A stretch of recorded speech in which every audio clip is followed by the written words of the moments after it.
Projetons-nous 5 milliards d'années dans l'avenir.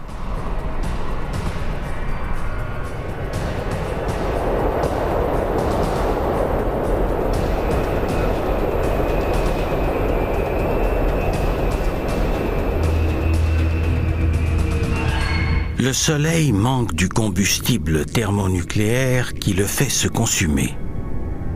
En refroidissant, il prend de l'expansion et rougit. Il se rapproche de la Terre. Il avale Mercure et Vénus. L'eau sur Terre s'évapore et la Terre retourne en fusion.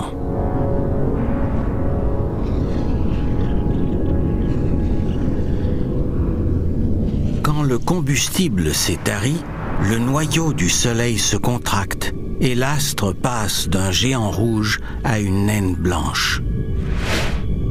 Les couches extérieures en expansion du Soleil, les nébuleuses planétaires, dérivent dans l'espace comme des linceuls fantomatiques formés de gaz ardent.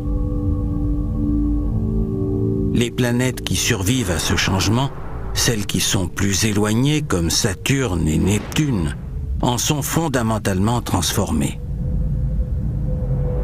La nébuleuse planétaire souffle leurs atmosphères gazeuses et laisse derrière des noyaux rocheux et métalliques.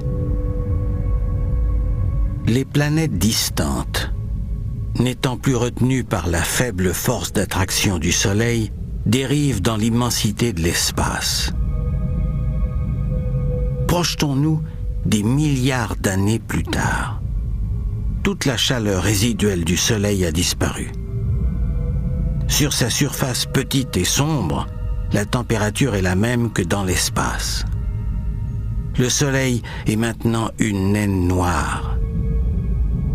Des milliards d'années plus tard, propulsé par une mystérieuse énergie noire récemment découverte, l'univers prend de l'expansion encore plus rapidement et il s'éparpille.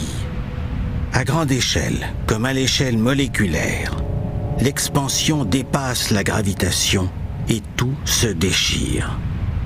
Pas seulement les galaxies, les systèmes solaires et les étoiles, mais aussi les atomes. Finalement, la matière même est déchirée en 1000 miettes. C'est le grand déchirement, le son du glas pour notre univers. C'est l'héritage de cette énergie noire que nous n'avons pas encore comprise.